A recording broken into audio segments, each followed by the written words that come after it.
Speaking of, justice and injustice, I mean, one of the great advocates for justice is going to be before the Senate this week. And there's two of them. And one is one I've had the privilege of working with, one I've had the privilege of working for. He's been both a client and co-counsel. That is one of the nicest. He reminds me of my sister, one of the nicest, most extraordinary human beings I've ever had the opportunity to get to know. And he is going to be subject to one of the nastiest, most vicious and vile libel campaigns in the history of nominations in this country, because these politicians get away with it because of a misapplication of the Westfall Act that says if you're a senator, if you're a congressman, you can libel anybody you want, according to the courts, who decided to construe it that way in favor of their pals. I wonder if they'd had the same opinion if they were the ones defamed. But is Robert Francis Kennedy Jr., who is up for nomination. Big hearings this week before the Senate, Wednesday and Thursday. Yes, RFK is Wednesday at 10 o'clock. I'll be live streaming that, I think. Definitely live streaming that. And Tulsi Gabbard, it doesn't mention a time yet, but she's on Thursday. I have to actually start with Tulsi. I can understand how they're going to be vitriolically opposed to RFK Jr.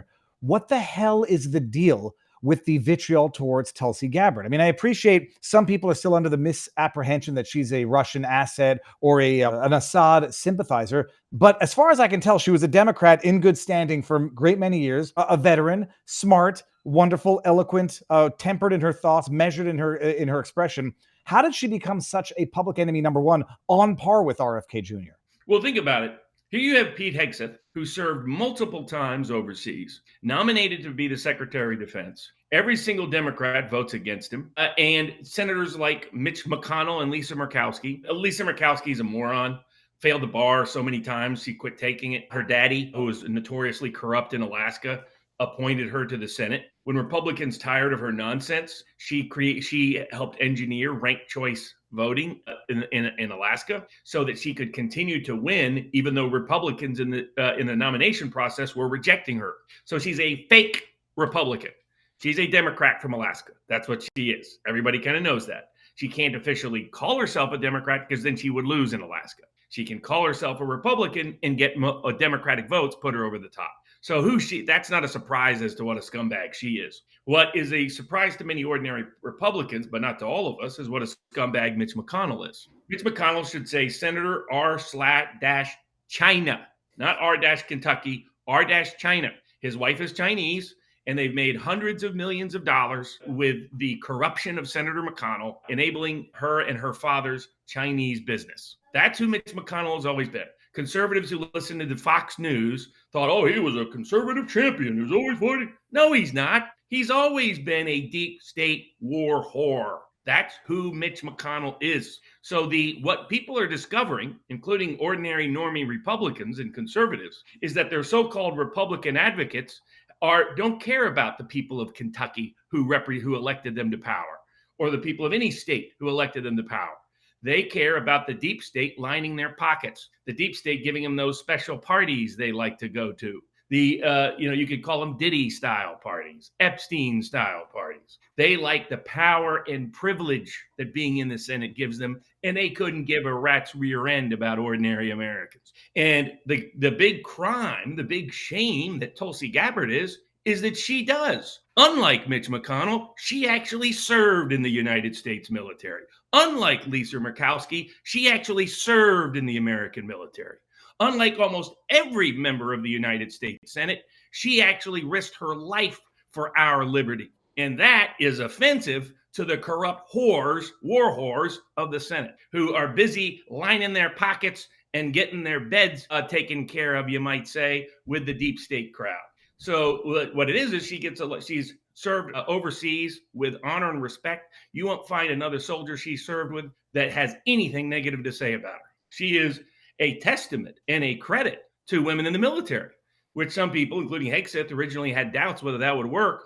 Not if you're recruiting the Tulsi Gabbards of the world, because frankly, she's a natural-born badass. She goes to Congress from Hawaii. She is a loyal Democrat. She's put as the number 3rd person, the Democratic National Committee. And in 2016, she's disturbed by Hillary Clinton's war proclivities. She's disturbed by what she discovers in Washington as a member of Congress. She backs Senator Bernie Sanders for the presidency. Rather than manipulate her position at the DNC to favor Bernie, she resigns from the DNC and complains about the DNC's manipulation on behalf of Hillary. She runs for president in 2020. got lots of votes and a lot of support from across the country in the Democratic nomination process, though the media hated her and excluded her at every level. She discovers that the Democratic Party is now the party of war. And because the Democratic Party is now the party of war, she leaves it, becomes an independent, and then joins the Republican Party because she sees President Trump as someone who wants less war rather than more war.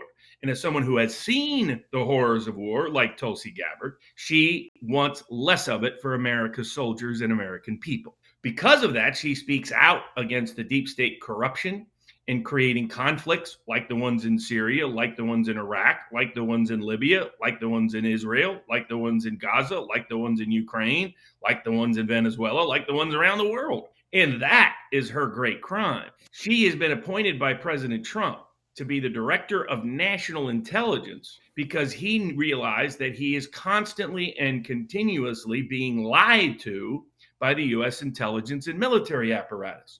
He wants someone with extensive background in the security apparatus, in the military, in the intelligence community, understanding how and why and where and when and what they're lying about, to give him honest, accurate information. So you think, how in the world is somebody with an extraordinary military history, a history of public service, a public support for Trump's positions, who just won the presidency, both the popular vote and the electoral vote, whose approval ratings are higher now than they have ever been? How is it in a Senate with 53 so-called Republican members that there is any risk that she not get confirmed to simply provide accurate intelligence information to the President of the United States? It tells you how much they manipulate that intelligence information to this very day. They want to make sure there's nobody giving honest, accurate intel to the president. They want him saying really stupid stuff, like Russia stole our hypersonic missile. No, they didn't. That's been a pitiful excuse of the U.S. military apparatus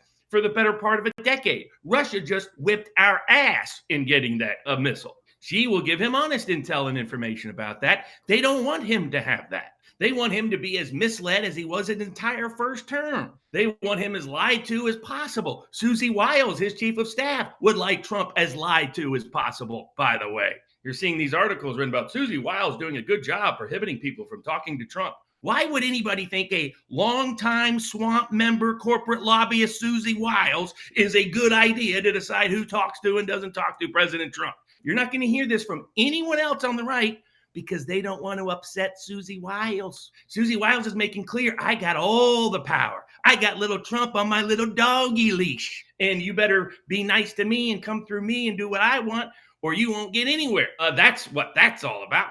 So Gabbard is an independent voice, a critical, essential independent voice in the national security apparatus. Ratcliffe is decent. He's nowhere near as proven at being independent. I mean, he frankly kept his mouth shut about some things he didn't have to in 2020. He should have talked about. He didn't. I like him as a whole. A lot of people vouch for him. But do I have as much confidence in him as Tulsi Gabbard? Not even close. If Tulsi Gabbard is not confirmed, it will do severe damage to president's terms of being able to actually reform anything. You'll get immigration reforms and some other stuff, but the deep state reform that needs to happen depends upon Tulsi Gabbard's confirmation. As far as what you predict, and not in terms of or anything, just in terms of how it's going to go down, is it going to be as purely partisan as with Pete Hegseth, or are there going to be some Democrats who might actually have a conscience? And I'm actually looking at Fetterman as one of the options.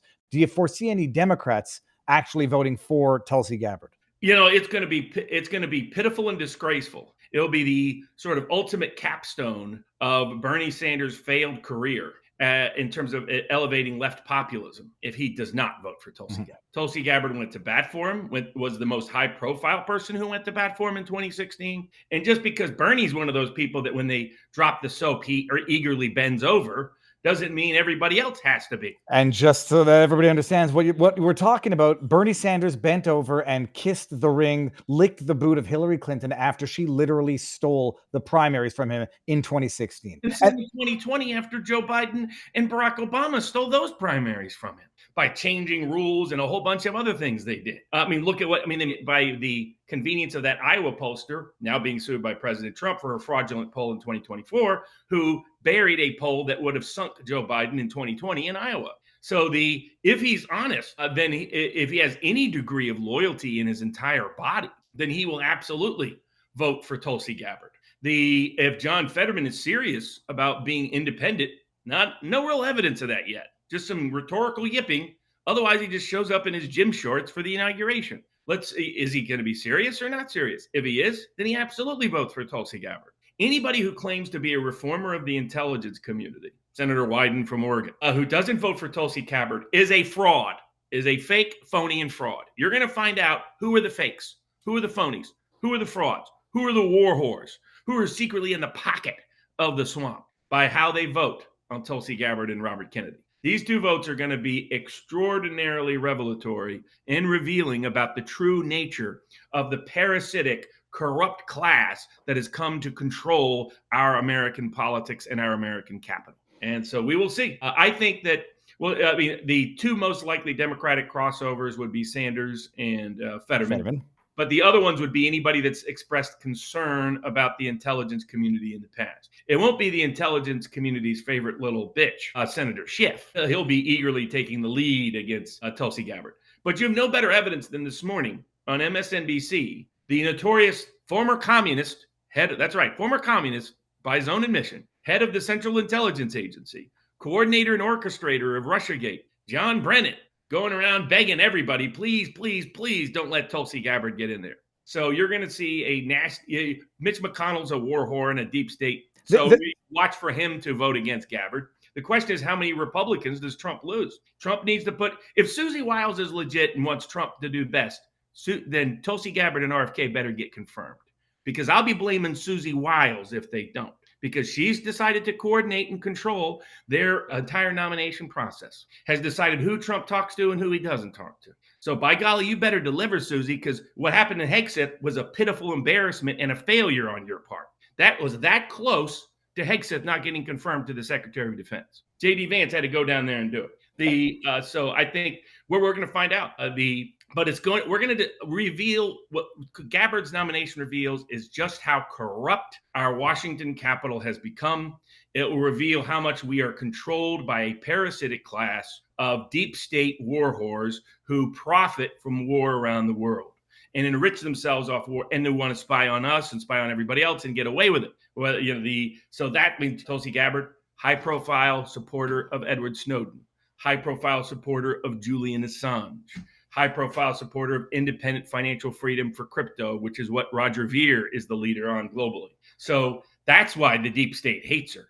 We're going to see, do we have a constitutional democracy or not with the votes that come up with Gabbard? But you're right, by the way, look at Democrats. Mitch McConnell and almost every Republican voted for almost every single Biden nominee. And this what shows what pitiful disgraces our senators are. Do you see Democrats crossing over? No. They know how to control the party discipline to make sure things happen. Susie Wiles likes to brag to everybody about the discipline she's able to impose. Well, so far she's failed. So at least by the Hegseth vote. But you see the discipline the Democrats are being able to do. The only time Republicans are disciplined is when the deep state tells them to crawl. Then they crawl as quickly as they can. But that tells us who really has control and power in Washington.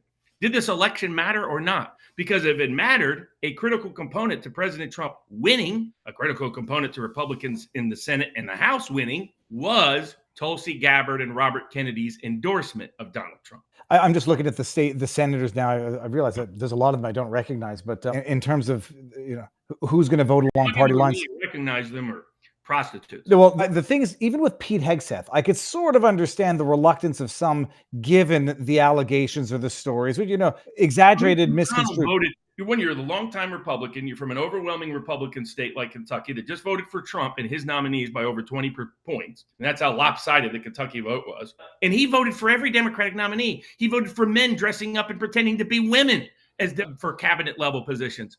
He voted for that idiot Lloyd Austin. He voted for Mayorkas. He voted for everybody. He gave Biden almost every vote Biden wanted. So he's got zero credibility to now say, he disagrees with some controversies over Hegseth, controversies that are big nothing burgers. If there was anything serious to them, the media would have proven them. They couldn't. So it just ended up being an innuendo campaign. Mm-hmm. It's just a disgrace. Republicans are waking up and looking at, hold on a second. Why is it when Democratic presidents win, all their nominees get in quickly, and most Republicans vote for those nominees. But when we vote for Trump, we vote for reform, we vote for change, It's our own Republicans who are refusing to unite behind them. It is. It's shocking. Now there were some people asking online. Primary them if you don't like their votes. But primaries are 2 years away. What can people do? He's not going to run for re-election. So that works for Murkowski. Doesn't care because it's Democrats who push her over the top. So that's part of the issue. Like Susan Collins, I don't mind Collins doing whatever she wants. Collins is in an extraordinarily liberal Democratic state. So, her voting different ways, it'd be like if I was a Democrat and Manchin voting different ways. And, so I don't have a problem with Collins because she is exactly who she said she is. And that's how she got in representing, and she's really representing her state. That's not the case with Murkowski. And that is absolutely not the case with Mitch McConnell. Mitch McConnell is the biggest. He is going to destroy what little legacy he had with conservatives by packing the courts with a lot of conservative jurists who weren't really that conservative. They're more corporate whores than anything else, as a lot of people discovered over time. Remember, his favorite justice, the justice he was sitting at dinner with recently, was Amy Coney Barrett. How conservative is she, really? So Can you believe he's a disgrace. He's going to destroy his legacy. His legacy is going to go like John McCain. Like within certain conservative and populist circles, never like John McCain. But there was your normie conservatives like, oh, he fought for our country. He's a really good guy. That sort of thing, because they can't read a newspaper about Keating 5 or anything else. But when he affirmed Obamacare after he got reelected, promising to destroy Obamacare, that ended his legacy with conservatives. They were like, oh, you know what? His critics were right. He was a fraud. He was a fake. He was a phony the whole time. That's how Mitch McConnell is going to go out. Mitch McConnell, if he votes against these future nominees of President Trump that challenge the deep state like Robert Kennedy and Tulsi Gabbard, he will go down as a traitor. He will go down as a liar. He will fraud. And an honest U.S. Attorney's Office would put him and his wife under criminal investigation for their illegal activities connected to China.